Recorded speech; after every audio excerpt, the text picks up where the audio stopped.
Good evening. Wow, that was nice. You know, you guys in the back, there's plenty of seats up front. Welcome to the 4th annual Spriggs Family Lecture, funded by the Spriggs Family Endowment for Free Market Studies and hosted by the Boise State College of Business and Economics. My name is Alan Dalton. I'm an emeritus faculty in the Department of Economics and the organizer for tonight's lecture. Before thanking some attendees and introducing tonight's speaker, I would like you to take a moment and turn off your cell phone, or at least silence it. In addition, for those students who are attending for extra credit, just a few of you, I think, you should have received an attendance slip as you entered. They will be collected at the end of the Q&A. Please stay until the Q&A period to ensure your slips are collected by students from the economics department. We promise to end the lecture at approximately 7:45, so this won't be any longer than a standard class. Also, during Q&A, please come forward to the microphones on the outer aisles, and please ask a question rather than make a speech, and please make it a single question if possible to allow other students and members of the public an opportunity to ask questions as well. The Spriggs Family Endowment for Free Market Studies was created in 2020, year you probably remember, from a generous donation by the family of Scott and Lynette Spriggs to Boise State College of Business and Economics.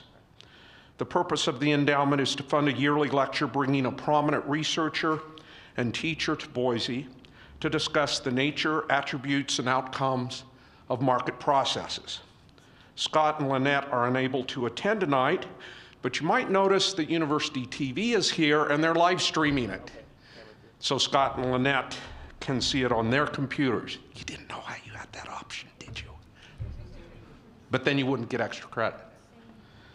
Please join me in thanking them for their generous contribution to Boise State.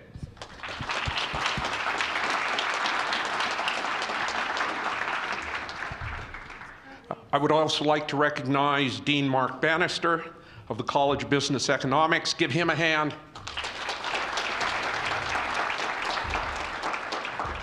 It's because of his vision and leadership that helps make events like this possible, and he supported this lecture series and the others that I'm involved with without hesitation. And last but not least, I want to thank Annie Walker. Where are you, Annie? I know you're here. Wave. I saw her come in. Well, okay. Maybe she thought she could deposit her extra credit slip and get out of here early. Nope. But I want to thank Anne also. Tonight's speaker, Mark Koyama, professor of economics and director of the Politics, Philosophy, and Economics Concentration at George Mason University, a research associate at the Center for Economic Policy, and a senior scholar at the Mercatus Center. He specializes in global economic history, institutional economics, and the economics of religion. Professor Koyama holds a Master's of Arts in Modern History and Economics from Trinity College, Oxford, and both a Master's of Philosophy and a Doctor of Philosophy in Economics from Wadham College at the University of Oxford. He has been a professor, visiting scholar at the Hoover Institution, the University of Rochester, the University of Pittsburgh, and prior to joining the faculty at George Mason University, was a lecturer, what we would call an assistant professor in the States, at the University of York in England. He was also a postdoctoral research associate at Brown University's Political Theory Project. Professor Koyama is the author of 2 books, Persecution and Toleration, The Long Road to Religious Freedom, co-authored with Noel Johnson, and How the World Became Rich, co-authored with Jared Rubin. Copies of that book are available for purchase as you leave tonight from the Boise State University bookstore. He has authored or co-authored over 50 refereed journal articles, book chapters, or monographs, written over 30 book reviews in academic journals, and over 30 pieces for popular outlets. He has a Substack entitled How the World Became Rich. The question of how peoples and nations become wealthy has been at the center of economics since Adam Smith's An Inquiry into the Nature and Causes of the Wealth of Nations in 1776. Over the last 250 years, economists have added to their understanding, and Professor Koyama is here tonight to answer the question. With special emphasis on the United States, how did the world become rich? Please join me in welcoming Professor Koyama.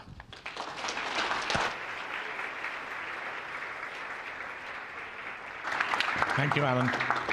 Wow, this is a tremendous honor, and such a kind introduction as well. I hope I can do justice to the introduction. Thank you all for coming. Let me introduce the book and the talk. I think you can all hear me. So this book was written in 2022 with my co-author, Jared Rubin, and it's a work of synthesis. So it's a work accessible to ordinary readers, to undergraduate students, but it's also, I think, useful for academics and researchers and scholars who want to get a sense of what does the literature say about these questions. What's the latest research in development economics, and how does that relate to the latest research in economic history? And it's about 250 pages. It's full of figures and full of pictures, and I think it's a good read. This is the structure of a book, and I'm going to tell you why I'm going to focus on the US for today's talk. So, in How the World Became Rich, we initially pose a bunch of thematic kind of questions, such as what is the role of geography? I'll talk about that briefly today. What is the role of institutions? What is the role of culture? What is the role of demography or colonization? And then we offer a narrative focusing really on the British Industrial Revolution.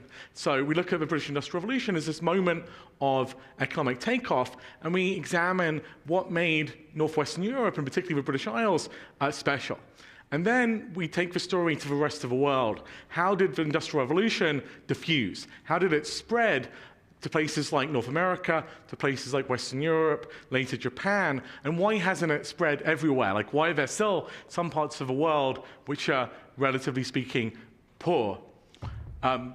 So that's the outline of the book. But today, I'm going to do that. I'm going to cover that territory. But I really want to focus on the US. And again, this is actually not something I've done research on. I'm not an expert on the US economy, but I think that the perspective me and Jared bring in our book really does shed light on some of these important and very topical questions, understanding the context and the factors responsible for the United States becoming a leading economic power by the turn of the 20th century. So that's going to be the focus of today's lecture.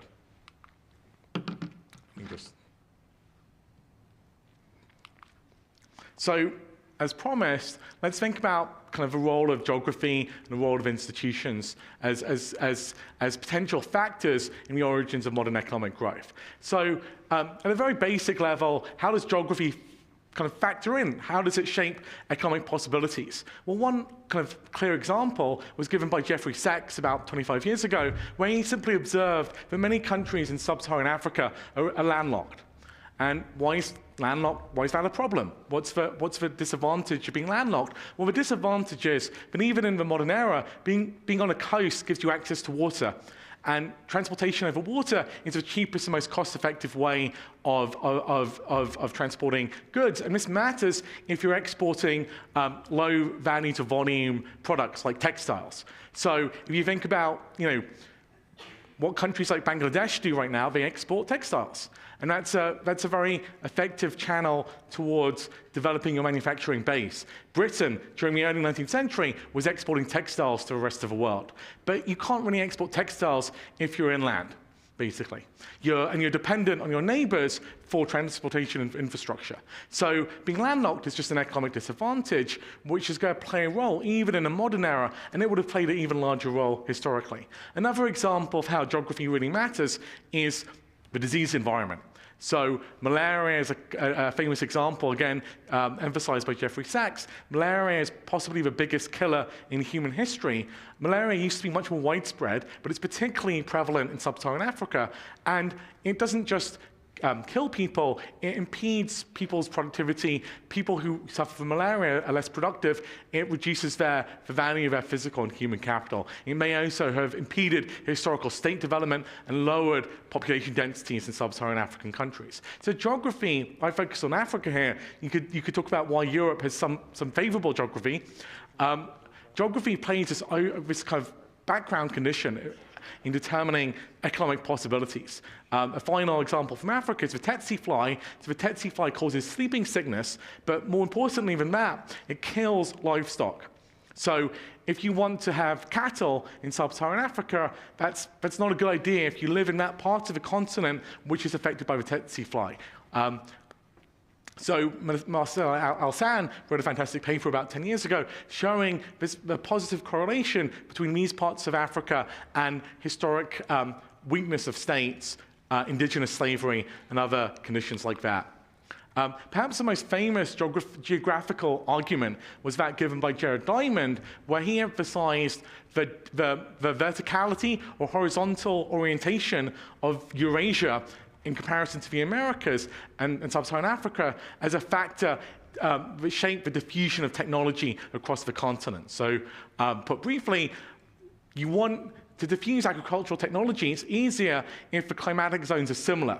And as you move across Eurasia, you're moving within a belt of fairly temperate climate. So if you think about the origins of wheat or other crops, they diffuse relatively rapidly from the Middle East. Whereas in the Americas, maize agriculture just took forever. It didn't reach North America really until the eve of the colonial period, and that's largely to sharp differences in climate and soil quality. So why am I emphasizing geography? How does geography play into the things that economists normally think about? Well, geography plays directly into Adam Smith's theory of a division of labor and the extent of a market. So Smith's famous argument was that the division of labor encourages specialization, and specialization drives productivity. But you can't specialize if you can't trade. So to the extent that geography is shaping trading possibilities, that's going to impede the development of markets, commercial development, and what economic historians often call Smithian growth. And so in the book, we kind of go through this in a lot more detail. We talk about these patterns of historical growth in different parts of the world and what factors were kind of constraining or shaping them.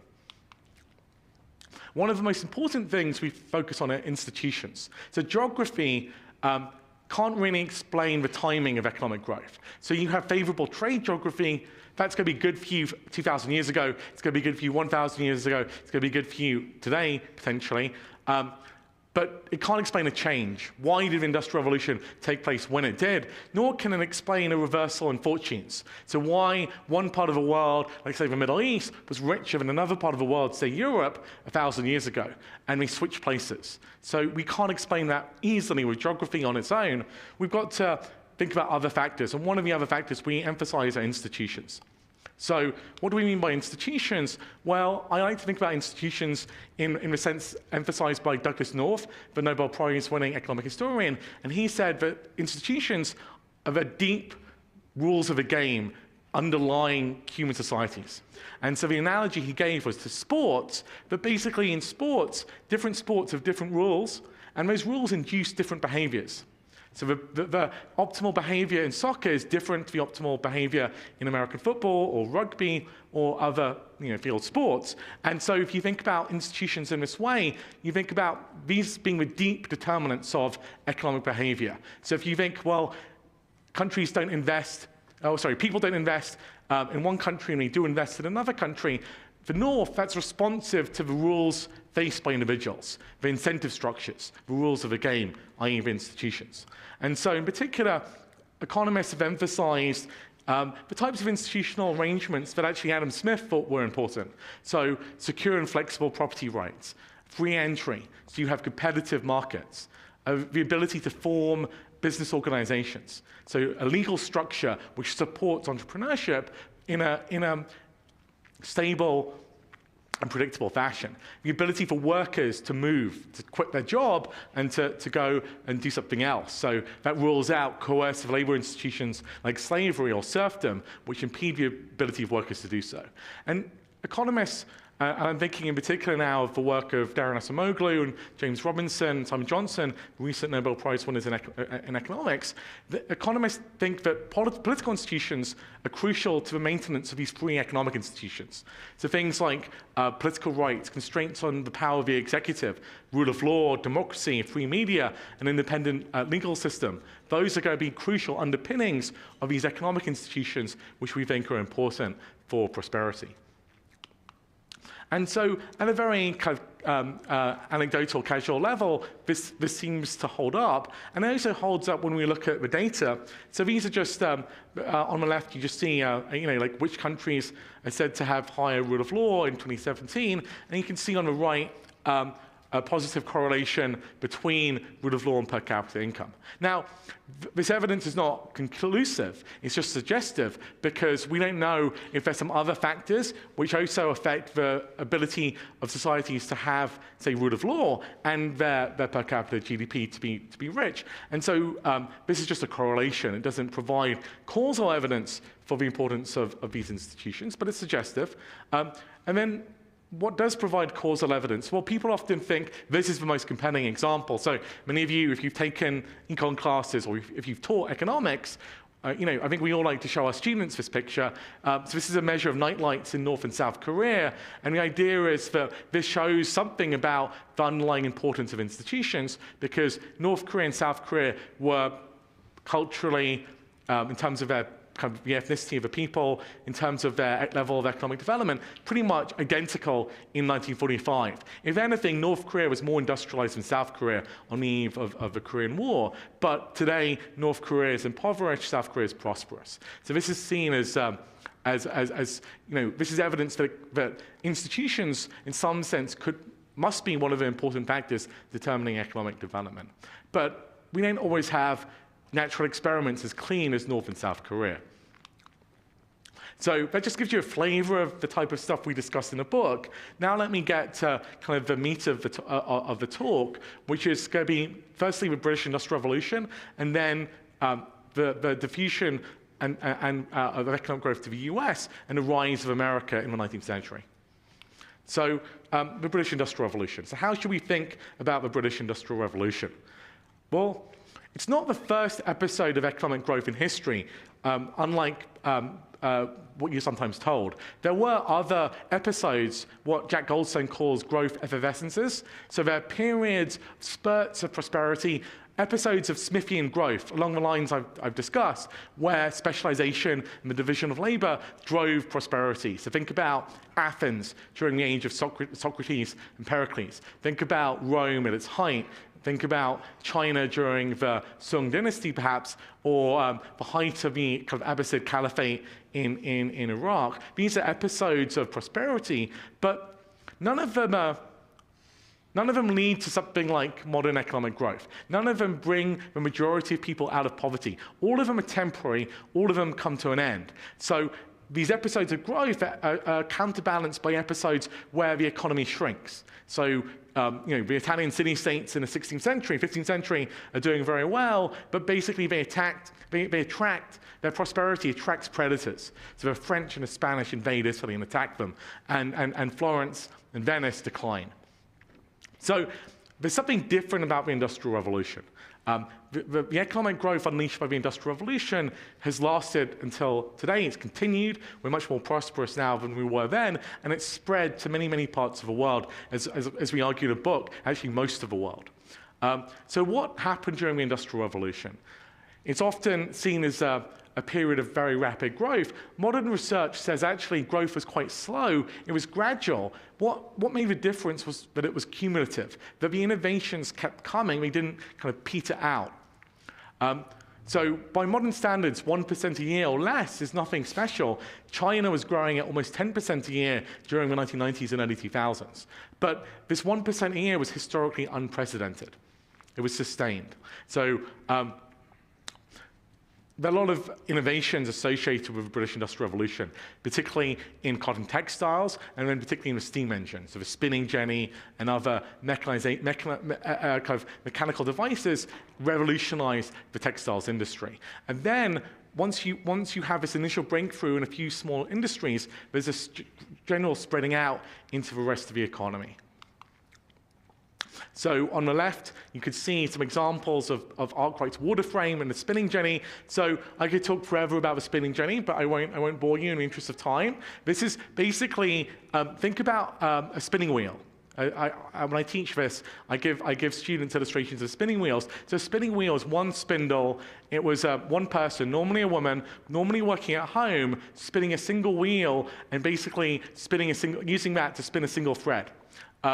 A single spindle of cotton. What the spinning jenny allows you to do is basically do 64 spindles at once, rather than one. The disadvantage is this could break.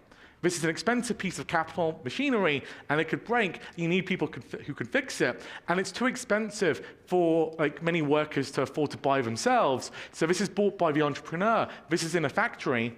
And the workers have to come and work in the factory to use this. And what you see actually above the spinning jenny is the water frame. The water frame is like a spinning jenny turned on its side. You can see, right? And then that allows it to be powered by water. So you have a water wheel coming down, powering it. And so that's an important breakthrough, because now it's not powered by a human, it's powered by organic, it's also a non-human source of energy. And the next stage in this development is obviously going to be the addition of steam power. So these machines can be powered by steam. So Robert Allen, economic historian at Oxford, he argued that the Industrial Revolution was driven by labor-saving technologies like these. And the reason the British Industrial Revolution happened in Britain when it did was because labor costs were relatively high relative to the costs of energy and the cost of capital. So this was a world where wages had grown, workers were no longer so cheap, but capital was increasingly cheap. And that structure of relative prices induced innovation in labor-saving technologies. And that's been one of the prominent arguments in the literature for why the Industrial Revolution happens in Britain. But there are other arguments as well. Economic historians, notably Joel McKeer, have argued instead we should focus on the supply, the factors in society giving rise to these new ideas and innovations. So how was it that people are inventing these new machines, and why are they constantly tinkering and improving them? And so this is the idea of an enlightenment and an enlightened economy. So, or sometimes McKeer calls this an industrial enlightenment. So this is part of the overall enlightenment, part of the idea of we can improve society through the application of new ideas, but it's applied to machines. So this is a society where thinkers and scientists are interacting with entrepreneurs. Businessmen, entrepreneurs, people who are often not educated. They're not going to university. They're not at Oxford or Cambridge. But they're going to the same coffee shops as the guy is kind of improving the steam engine and other mechanical devices. And they're discussing ideas. And McKeer thinks this is the crucial change. And the background condition for this is different institutions which allowed knowledge and scientific ideas to diffuse widely among the population. And another precondition was a population of skilled craftsmen who could actually implement these ideas and build these machines. So those are the two kind of prominent explanations for why the Industrial Revolution happens. What are the consequences of the Industrial Revolution? What does it do? Well, as I said already, growth was quite slow, actually. And so this is the most striking breakthrough in human history, at least since the origins of agriculture in the Neolithic, almost 10,000 years ago. This is a huge break in human history. But if you were living through it, you might not realize it, because growth year on year was quite slow, and there was rapid population growth, particularly in the cities, and there was war. The Napoleonic Wars were happening between England and France, and that war was destructive and extremely costly. Taxes were high, government borrowing was very high, and so many workers didn't actually see immediate improvements in their standard of living. And so GDP per capita actually rose faster than real wages. And so Alan calls this Engels' pause after Friedrich Engels, the call for the Communist Manifesto. So Engels kind of looks at what's happening in the Industrial Revolution, so does Karl Marx, and they're like, this isn't improving living standards. Like, there's been all this mechanization, these factories, all of this is happening, and the industrial power of the country is being transformed, but ordinary workers are not benefiting.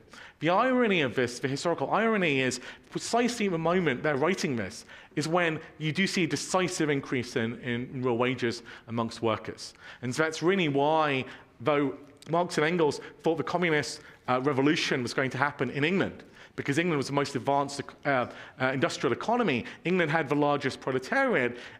Even in their lifetimes, they realized that the English workers were disappointing them, because English workers were getting more prosperous, and they weren't showing any proclivities towards revolutionary activities. So the Industrial Revolution is this remarkable breakpoint, even though at the time, it was hard to see it. Only a few people really recognize how transformative it was. But the Industrial Revolution is then, the first Industrial Revolution is then succeeded by a second Industrial Revolution. And in many respects, it's the second Industrial Revolution which really leads to the kind of the transformations in how we live today. So here we have from our book, this table, where we tabulate the second Industrial Revolution technologies. So things like the automobile, things like electricity, the telephone. So in some sense, if you think about the first Industrial Revolution, this is mechanizing cotton textile production. This is the steam engine. These are less transformative than the breakthroughs of the second Industrial Revolution. But it's the second Industrial Revolution was of course only made possible by the first. The second Industrial Revolution is characterized by the marriage of science and technology. So you're getting kind of things like chemistry is being invented really as a scientific academic discipline, and chemistry has an immediate practical economic implication, which is to fertilizers. So finally, we have some underlying scientific principles to understand which fertilizers are going to work well with which soil types and which crops to maximize agricultural productivity. So this is going to be transformative in a way that some of the first Industrial Revolution technologies were not. Although I should say the first Industrial Revolution technology enabled ordinary people to have access to clean underwear, and that's a big breakthrough in terms of consumer surplus. Okay, so let's talk about the US. The economic rise of the US. This is really a story of the late 19th century. So what we have on the table is a comparison between per capita growth in Europe versus Britain versus the US. And the US is growing from a lower base, so that's why its growth rate's faster, but it's particularly in the period 1870 to 1913 that growth is really, really rapid. And you could see in the figure on the other side that the US basically overtakes the UK sometime around 1890 to 1900. The data is a little noisy, but that's roughly the time that the US overtakes the UK in terms of per capita income. This is share of industrial output. Both measures are going to give you a similar timeline. So the British economy has the Industrial Revolution, but it's the US which becomes the economic powerhouse of the 20th century. And really, all of us are products of this 20th century world which America dominated by becoming the largest economy in the world, by becoming the richest large country in the world, and by being on the victorious side of both the World Wars and the Cold War. So how did this happen? Well, let's begin with the colonial economy. So think about the 13 colonies. The 13 colonies were basically an extension of the Atlantic economy that the British had created in the 17th and 18th century. And the British really viewed the Sugar Islands, the Caribbean, as the jewel of their imperial economy. The 13 colonies in North America were really just exporting staple goods, particularly wheat and timber. So they were important, but they weren't really kind of central, and they were not there to be exporting manufactured goods. They were there to import manufactured goods. And what we know, though, is that even in the 17th and 18th century, wages were very high in the colonies. So people would be leaving England often because they were poor, or they'd be leaving Ireland because they were poor, and they'd come to America and wages would be relatively high. So why were wages high? Well, because there was cheap land, there was an abundance of land, there was an abundance of natural resources. Just think about the forests of New England as a source of abundant timber. And so wages were high, that attracted settlement, but this economy moved lockstep with the British economy. So what you see in that figure is basically wages are higher in Philadelphia than in London, but they move in line. They're one economy. Basically, when London's booming, Philadelphia is booming, and vice versa. Adam Smith knew that wages were very high in the colonial economy, but this didn't mean that the colonial economy was a powerhouse. It was agrarian, but it was just labor scarce. And so Smith commented on the wages of labor being much higher in North America than in any part of England. The price of provisions was just much lower. It was easier to get food. It was easier to heat your home. So America was prosperous in the colonial period without being at all industrialized. And you can see, again, wages are much higher in Boston and Philadelphia than they are in Oxford or London.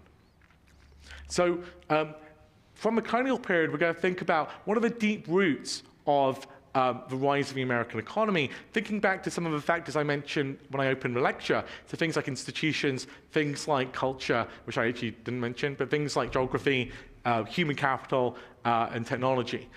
So just briefly, think about institutions. People often associate America with federalism.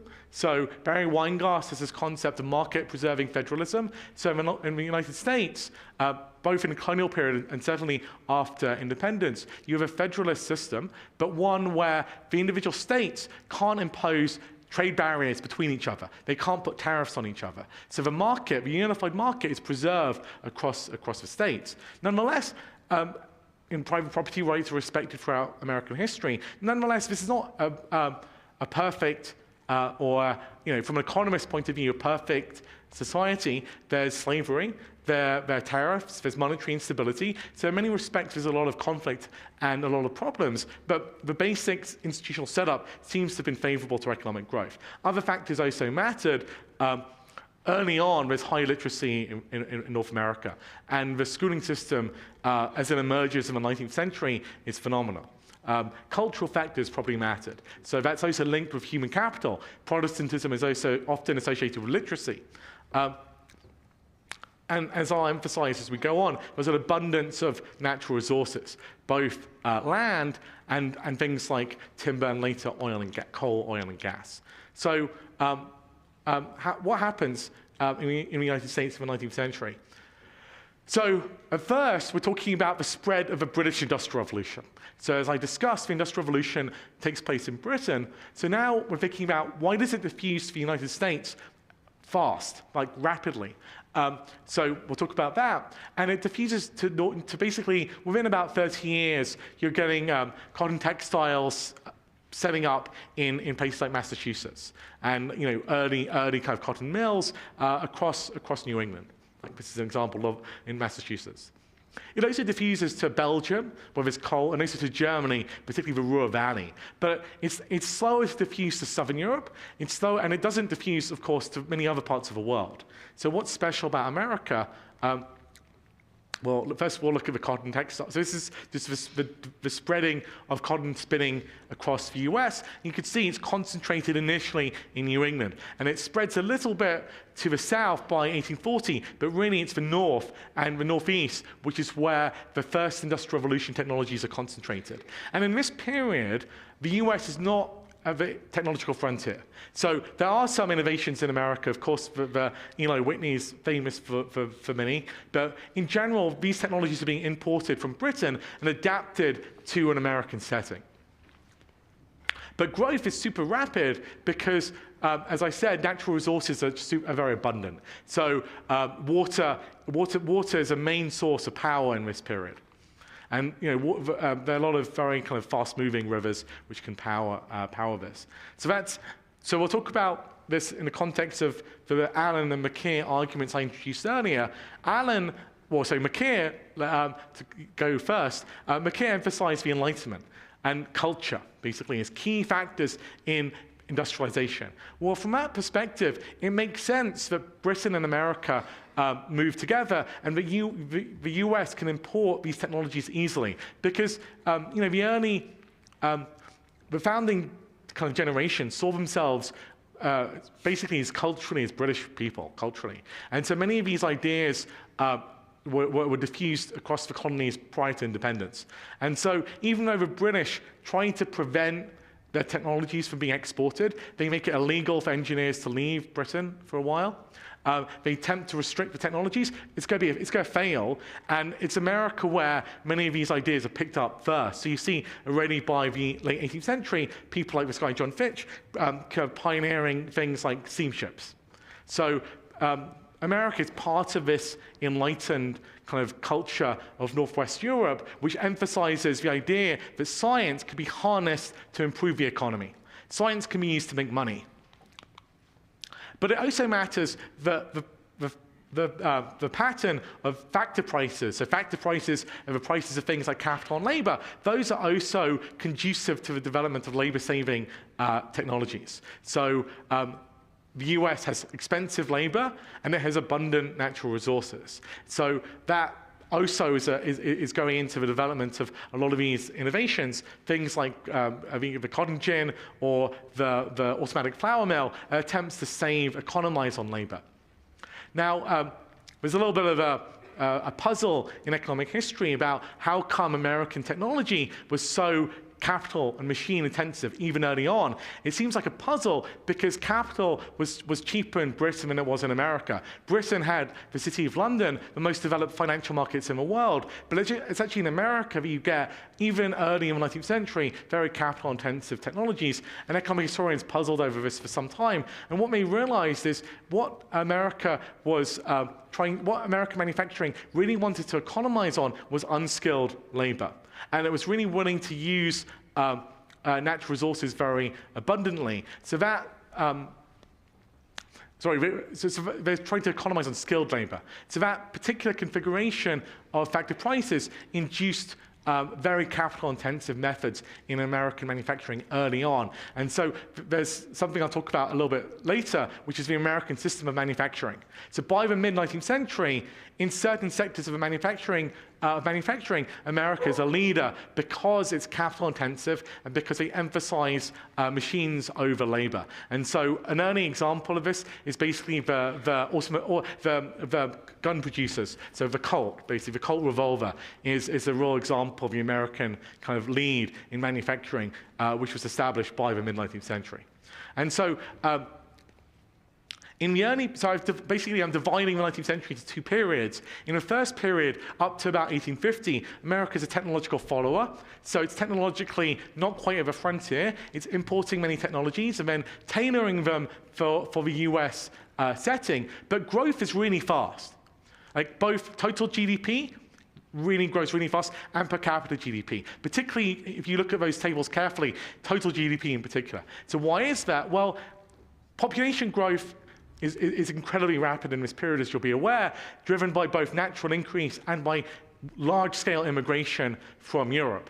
So the American population is soaring, and population on its own in a pre-industrial world would actually reduce per capita income. So throughout most of human history, the Malthusian model held, and the Malthusian model says that as you add people, but you're not adding land or improving your technology, you're actually going to get impoverishment. But in the US in the 19th century, we can add a lot of people, but they're also adding natural resources. The frontiers we'll see is, of course, expanding west very rapidly, and so there's growth.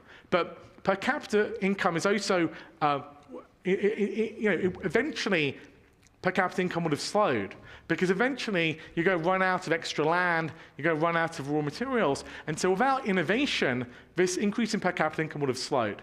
And so what you see after around 1850 is the acceleration of innovation. And so with the second industrial revolution, the United States is going to become an economic leader. And so, yeah, this is kind of just what I said, but you can see in the figure this huge increase in population and driven by an increase in immigrant share in the 19th century compared to the 20th century. There's also a huge increase in land, of course. So the market is growing, the population is growing. You'll be familiar with the rapid expansion west, of course, where Boise is an example of this Western settlement. So what other ingredients are there? Well, technology. So things like the telegraph, but particularly the railroad. So the railroad was transformative in terms of bringing different parts of this vast continent into a single market. Now, this is an interesting example from an economic history perspective, because there was a classic paper by a famous economic historian, Fogel, which argued that actually the railway wasn't such a big deal, that other technologies could have substituted for a railway. The interesting thing is modern economic historians, taking Adam Smith's insight into the role of the market more seriously, have actually found that the railroad was dramatically important. So why was it important? Well, it was integrating different previously geographically separated economies. And by integrating them, it was basically bringing prices into alignment. It was giving opportunities for arbitrage. It was increasing the size of a market. And it's this large market which is going to give the United States system of manufacturing an edge in the 19th century in comparison to, say, Britain or other European countries. So what is this American system of manufacturing? It's the idea of standardizing stuff. It's the idea of interchangeable parts. It's the idea that you can basically mass produce things. So the pinnacle of the American system of manufacturing, by the time we get to the early 20th century, is a Model T Ford. And so if you compare the Model T Ford with the famous British car manufacturers of that era, Rolls-Royce, for example. So the Rolls-Royce cars of that era are better, basically. They're nicer cars than Model T Ford. And they're hand-produced by skilled workers, and they've got different colors. You can get them bespoke and very fancy. They're ideal for the aristocrat exploring his country estate. But Ford basically mass produces a far more reliable, a far cheaper product, which is, of course, only in one color. It's black, right? And why can he do that? Well, because America is such a large market, and it's rich as well by this point, but it has a large market with fairly homogeneous tastes. So that encourages the standardization of production, and the standardization of production improves reliability and it lowers costs. And as one sector of the manufacturing economy standardizes, others standardize too. And so this is crucial in America getting this global lead in manufacturing productivity and also eventually in technology, although interestingly enough, not in science. So America is not necessarily a world leader yet in science. Germany is arguably ahead in many dimensions until the 1930s. Another technology, let's think about refrigeration. And so we really have to imagine that before refrigeration, most people never they ate fresh meat once or twice a year. So you eat fresh meat when it's time to slaughter the cattle. The rest of the year, you're eating salted beef. And so steak is a tremendous luxury. Even for the richest people in the world, or for royalty, steak is an extreme rarity. Because you eat ham, you eat bacon, but you can't eat the meat fresh because it just goes off too quickly. Maybe you can if you live on a farm, you'll have access to it. But if you're living in the cities, you're not eating steak, basically. Refrigeration changes this.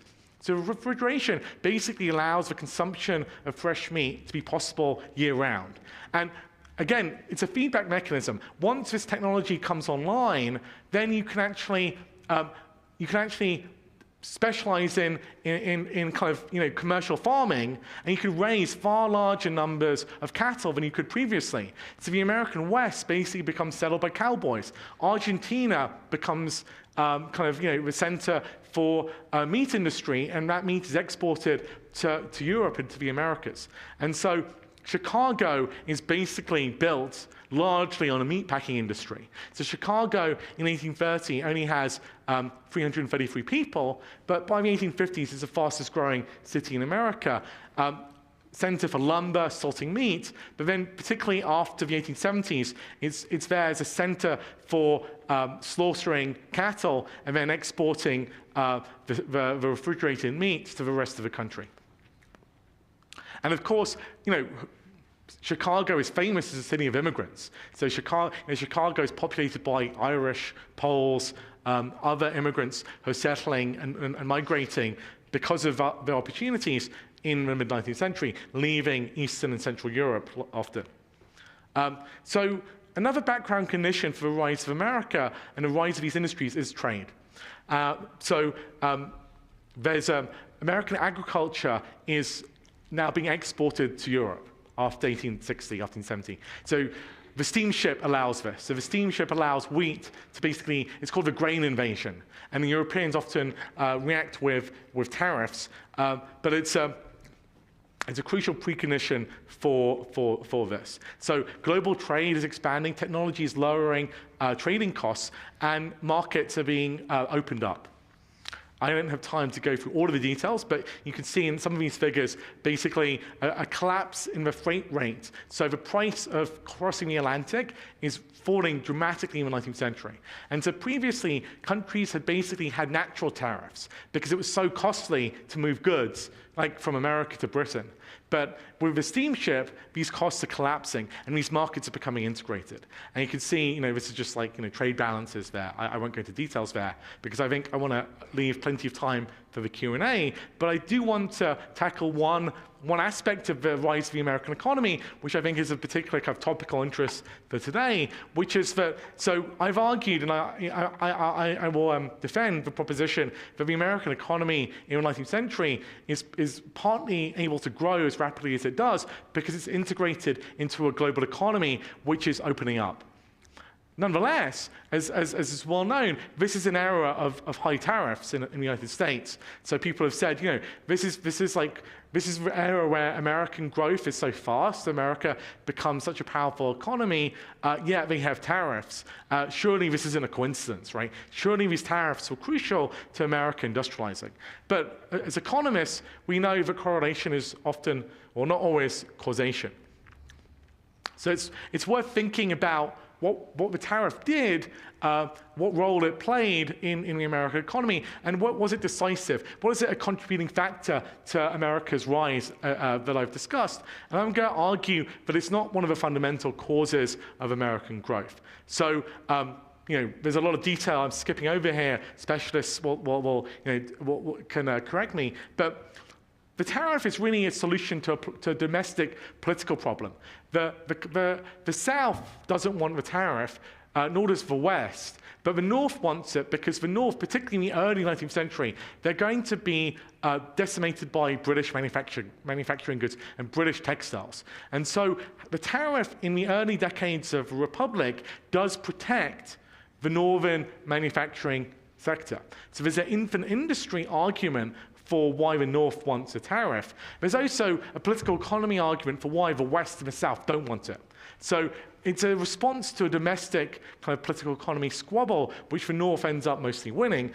So in particular, various economic historians have studied this. Nick Harney is one, and then in particular I'm going to focus on Doug Irwin. I think Doug Irwin is the leading expert on the history of trade, particularly in the United States. What Harney and Irwin find is that the tariff, in some sense, accelerates the rise of American manufacturing. But it speeds up a process which was already taking place. It doesn't fundamentally cause it. And it does so at a cost. So the way to think about this in economic terms is the tariff induces resources to move into manufacturing away from agriculture sooner than they otherwise would.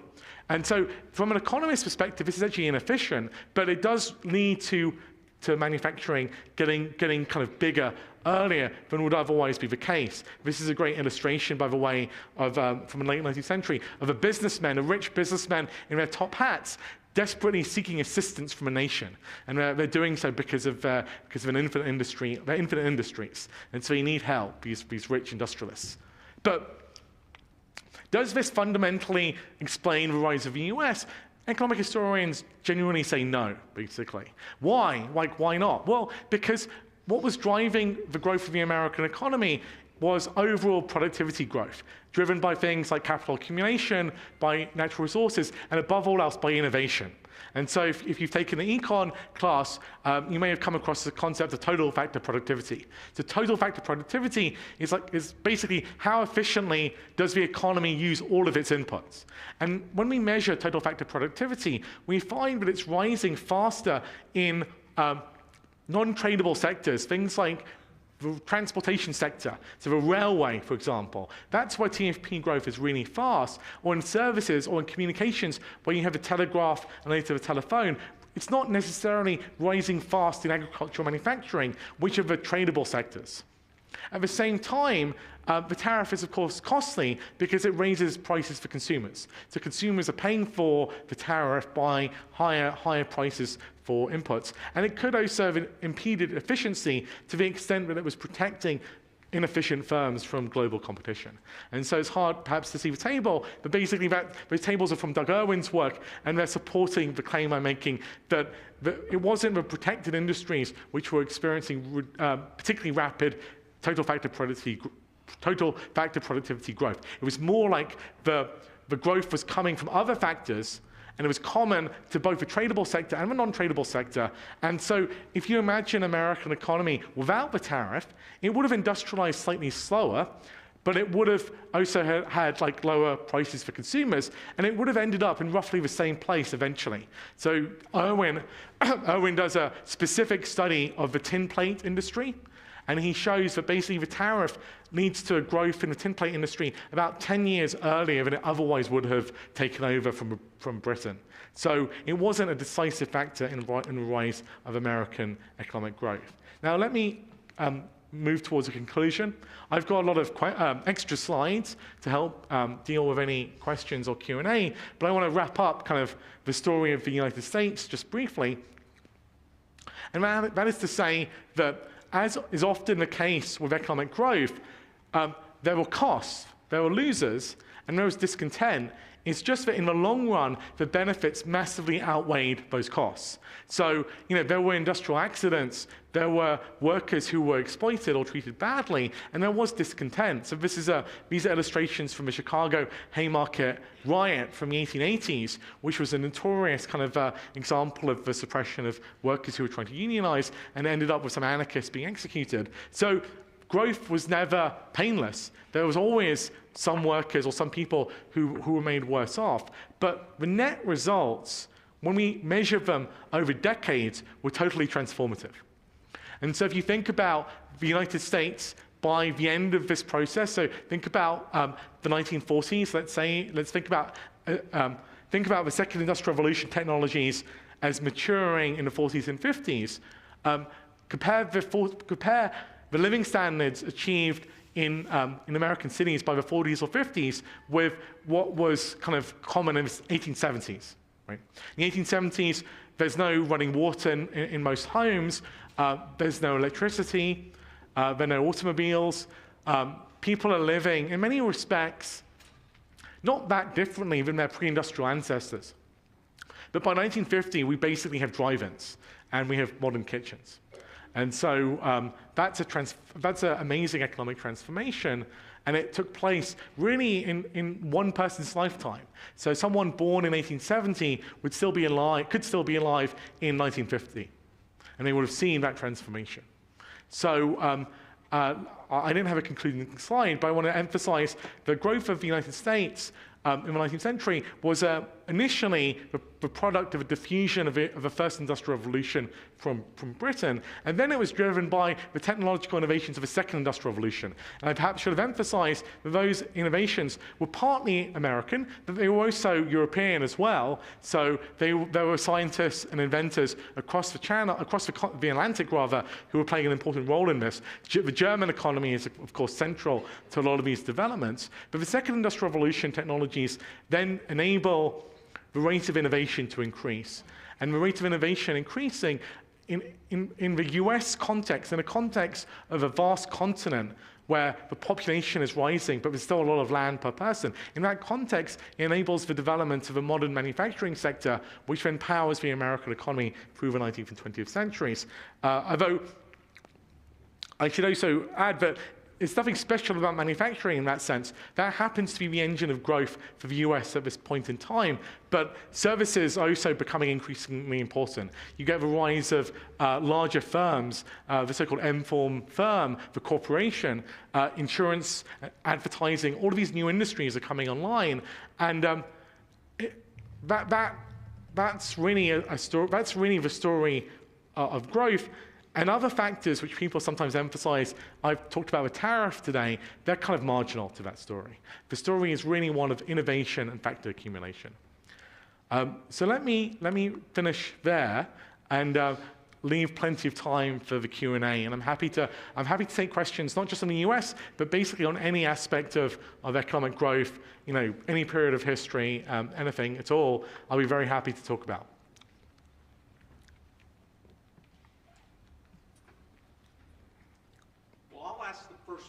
Just to get us started. Would you speak to the issue of intellectual property? Are patents and copyrights important to this story? Okay, so that's a great question. So patents date to like Venice, I think, in the 15th century. And so the idea of patents is to encourage innovation, you need to give innovators a monopoly rent. Because otherwise, if you invent something and it can be copied immediately, why would you bother, right? You need some monopoly rent to encourage innovation. So the interesting thing in the British Industrial Revolution case is patents don't seem to be very important. So some things are patented, some things are not. So it's not decisive. And some people even argue that the patents are costly. So the famous example is Watts' steam engine. So James Watt patents a steam engine around 1769, and that patent lasts a pretty long time, and people argue that dampens subsequent innovation. So to give you the overall answer, I would say they don't seem to be critical in a British Industrial Revolution case, which is not to say that patents are always and everywhere bad. There is a case, I think, for patenting. I think copyright is more problematic. But how strong, so the question is not should we have patents or should we not have patents, but how strong should they be? And I'm not on the side in general of super strong patents. I think we may be, our intellectual property rights might be too secure today, would be my answer. But I think the British Industrial Revolution does not depend on patenting, that's for certainty.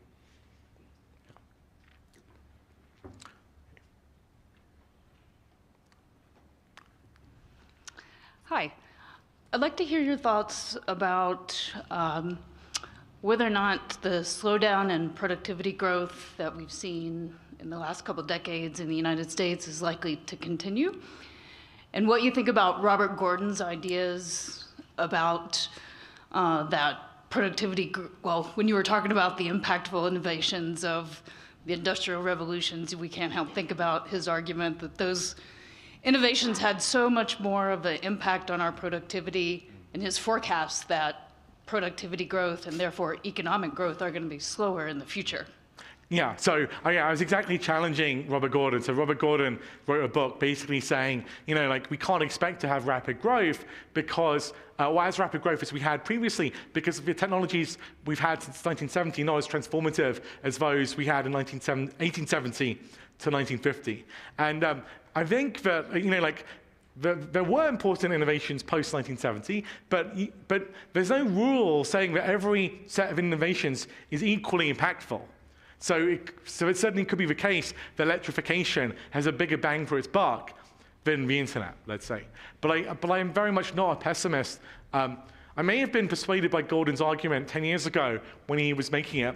I don't think it stands at all now because AI is changing, potentially changing everything, for better or for worse. It could be terrifying, it could be very destructive, but AI seems to be a general purpose technology which could, it will be very, very disruptive. It will destroy a lot of jobs, but it could also free up tremendous amounts of labor. So I don't think Gordon's right to say there was just this one period of uniquely productive innovations. We might be entering a similarly productive period right now, but I think he is correct that not all innovations are equally productive. Yeah. My research is predominantly in sub-Saharan Africa. I wonder if you might share a couple thoughts on why the growth we've seen here hasn't manifested in that context. I gave you a few suggestions, and there has been some growth since 2000, right, in sub-Saharan Africa. But the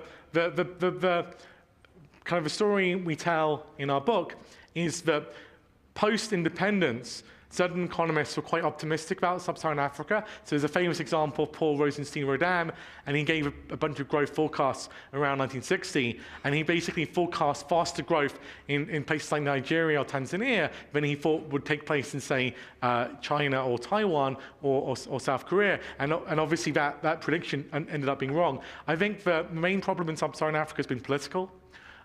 So it's been the struggles of the post-colonial states to firstly kind of build competent states that govern all of their territories and all of their ethnicities and prevent violence and civil war. So many African countries post-independence saw a descent into violence and civil war. Nigeria in the 1970s, Côte d'Ivoire, more recently with DRC. There's been a political economy problem in sub-Saharan Africa, which has only been solved in some parts of the continent, Botswana famously, and maybe some other parts. Maybe Rwanda has solved it now, potentially. So I would say it's solving what I call Doug North and Barry Weinglass call the problem of violence. So how do you stop different groups from trying to grab the state and using it to extract resources? That's kind of a fundamental problem. The other problems, we've discussed the legacy of epidemic disease, the difficult economic geography, the legacy of the slave trade. Those are all factors we emphasize as well. So it's a confluence of factors, I think. Yeah.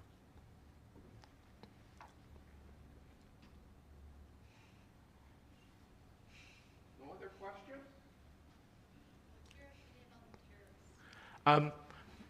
I thought I might get that question. So I gave you an indication of what I think about arguments for the tariffs in the 19th century, that they were not key to American industrialization.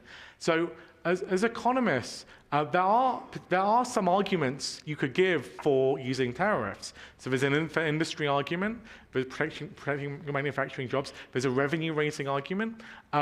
So I'm not particularly favorable to these, and I can say why, but there are two sets of problems. One is like, what argument are you giving for the tariffs? And then do the tariffs which are being proposed support these arguments? And the answer to that is they don't. The arguments, different justifications are being given all the time.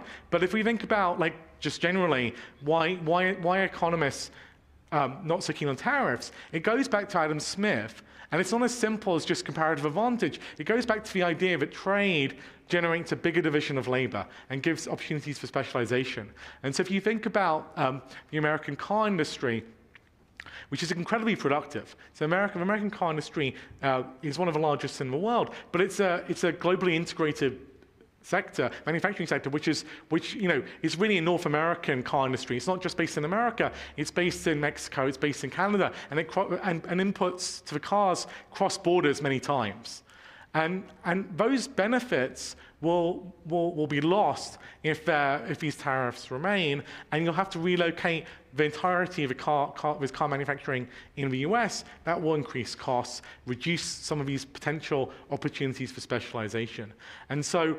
The general point I would make is just global trade is on net beneficial for the world, and it's a crucial precondition it's been a crucial precondition historically for global economic growth, which is win-win basically. So we don't lose out when other countries get rich, because those countries, as they become rich, become markets for our goods basically. So I could keep talking about them, but I think I've made the basic point clear. Yeah. Hello. So the Luddite movement in the British Industrial Revolution opposed a lot of innovation based on the idea that these innovations would replace workers, they would hurt the economy. Now the modern American economy is seeing something very similar with artificial intelligence. It's seen not only as a technology that will replace workers, but also as one that might be dangerous to the future of humanity, that might create new superbugs or parasites or alter our DNA in ways that threaten our survival as a species, or it might even become conscious and overtake humanity or see us as useless. How does this affect the U.S.'s future economic growth? How can we approach these sort of Luddite movements and learn to trust new technologies? And how does this affect our relationship with countries like China that are investing heavily in AI? So that's a big question, and I'm definitely not an AI expert. So with that, that's the caveat. But the interesting comparison with Luddite is something I could speak to, because some of the things you said about AI security made me think maybe we should be more cautious. But let's think about the Luddites. So the Luddites are a movement who destroyed machines, so machine breakers in the Industrial Revolution, and basically from an economically rational perspective, they made sense often because they were being put out of work often by mechanization. They were correct sometimes to see that the machines were a threat to their initial livelihood. So the famous example for what happens in the Industrial Revolution first is they first mechanized spinning. So spinning was for various kind of gender kind of reasons. Spinning was done by women. And so the initial mechanization is mechanizing work done by women at home, bringing it into the factory. And the men tended to be weavers. And so they're called hand-loom weavers. So in the initial decades of the Industrial Revolution, the male workers did really well. The hand-loom weavers did really well because basically the cost of the thread was going down. And so they were getting like cheaper inputs. So more and more people were becoming hand-loom weavers. Their wages were going up. They could earn a pretty decent standard of living. And then they mechanized weaving. And these guys were put onto the street basically quite quickly. And so from an individual perspective, you can understand why they were angry with the machines, why they wanted to break them. But obviously from a perspective of society, the mechanization was fantastic because it drastically lowered the costs of shirts and clothes in general. And so from a social perspective, you really don't want people to be able to block those innovations. Even though individually it made sense that they did, in a more humane world, those people would have been compensated potentially for losing their work. As it was, the British government was quite ruthless. It basically executed them. But in a more humane world, they would have been compensated. And that's one way you can really allow technology to take place. You have to have some mechanisms to compensate those made worse off. Now, AI is transformative, I think, in two different directions. It makes workers much more productive, but it also replaces some workers. And so we're just at the edge of this. And I don't know if we can deal with the number of people who'll be laid off, basically. So if you're a copy editor or a translator or a graphic designer, these are all jobs which are not really going to exist in a few years. So to the young people in the audience, I would say basically you want to think about a career where either you can't be replaced by the AI or you're working with the AI, basically. I have no insight as an economist into AI securities. I have no idea if we'll get Skynet or not, and that's not something I have any expertise on.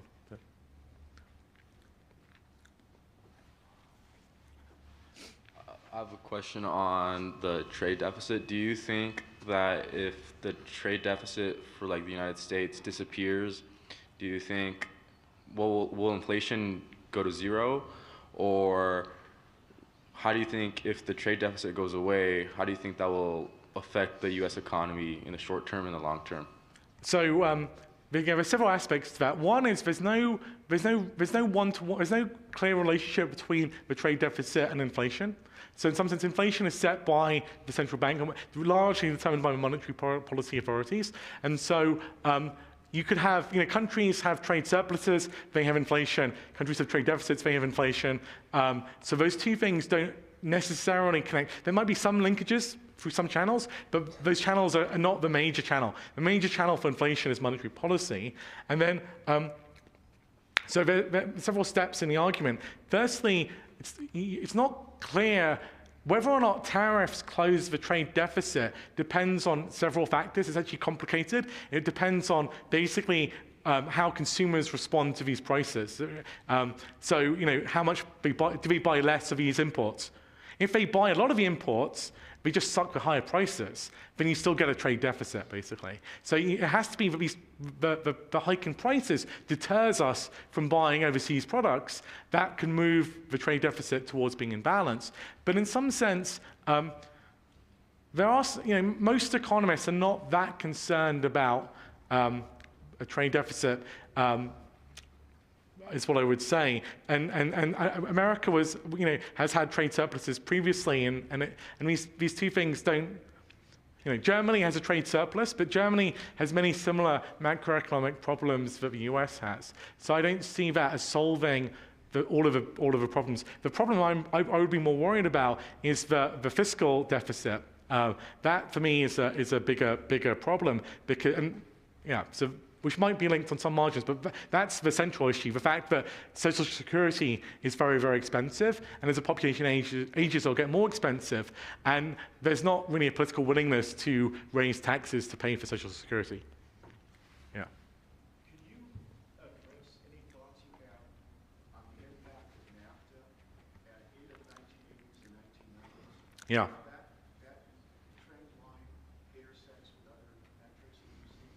So you're asking me something which is a little bit beyond my area of expertise, but sure. The bottom line, I think this is where you're going at least. I hope this answers your question. The bottom line I would say is that the manufacturing employment was on a secular decline, I think, right, including before NAFTA in the US and also many other countries as well, largely due to the rise in kind of automation. And making trade more capital intensive. So there's been a decline in manufacturing across the developed world. Not in manufacturing output, I should say. Manufacturing output in America is pretty steady, and America is producing a huge amount of manufactured goods, but manufactured employment has been a secular decline, and NAFTA is just part of that story. But NAFTA also created jobs. So. And as I said, the current automobile industry in the US, which is very productive, is a product of NAFTA, and it's allowed this kind of regional specialization across the North American continent. Now, the caveat to that, and you could ask me a similar question about competition from China as well, right? The caveat to that is there are obviously areas where manufacturing employment was negatively impacted, and those areas are geographically concentrated. And so, similarly to the story I told about the technologies of the Industrial Revolution, there are workers who are negatively impacted by NAFTA, and there are workers who are negatively impacted by China. It's just a question of, in an economy the size of the United States, they're not very large relative to the overall gains. And in every episode of technological change, and every episode of changing trading patterns generates new jobs and old jobs. So there's a continuous churn. It generates winners and losers. And from an economist's point of view, ultimately, we're interested in the productivity and the ability of the entire economy to generate welfare. We can't just focus on a single subsector or sector of the economy.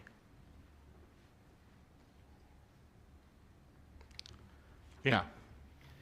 Yeah, just a quick question for you, real quick. I'm just curious about your thoughts about regulations. Do you think they help the economy? Do you think they hurt the economy? And do you think we can have another industrial revolution with the amount of regulations we have today? Just curious about your thoughts. Yeah, on it's that. a great question. So there's a little bit of the problem is, what does regulation mean, right? So there's some regulations everyone likes, but some regulations some people like and other people don't like, and so it's hard to say in general. What I would say is that if you look across the developed world, so not just in the US, this is common to all rich countries, there has obviously been a remarkable growth in regulations, and in some cases, at least, these are clearly impacting the ability of people to trade, invest, to build businesses, to kind of improve their lot. So, I mean, the most onerous one, which I think is people pretty much agree about, is zoning regulations and land use regulations. And so these only came into place in the US really beginning in the 1930s. And for understandable reasons, people didn't want to be living next to factories which were polluting, right? So they wanted to zone some areas for residential housing, some places for industrial housing, some places for single-family homes. But the net effect of all of this has been to dramatically raise the cost of land development. And that's probably, I don't know what it's like in Idaho, but it seems less of a binding constraint in, say, Texas, where we can still build. But it's a huge problem in California, right? We all know how expensive it is to buy a house in the Bay Area. And so at that margin, the margin where like certainly California is, then regulations are clearly very onerous and clearly impeding people moving resources to their most productive use. So I'm from United Kingdom, and there's been a very, in some sense, laudable push towards green energy. So they're pursuing kind of net zero, and this is done for the best of intentions. It's done for the aim of reducing, of combating global warming. But basically, it's making it impossible to run a small business in the United Kingdom right now. Your energy prices are really, really high, and there are government laws which protect private households from this. So the energy is very, very expensive, but you're subsidized if you're a private homeowner. But if you're a small business, you're not subsidized. So small businesses are going out of business across the United Kingdom due to energy costs. And so clearly regulations in many developed countries have reached a point where they're big drags on development. But the question is not just get rid of all regulations, but where can we do regulatory reform in a way that makes sense? And that's a political problem that I think requires kind of a lot of input from economists, but also some degree of bipartisan political support. You need to get buy-in from kind of, not just one political party, but both.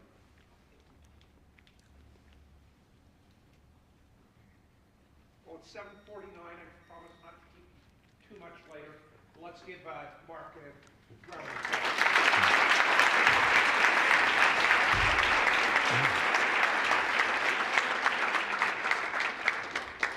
Thank you for attending. There's a box out there on the table. Make sure you put your extra credits. Thanks, everybody. Thanks for your questions.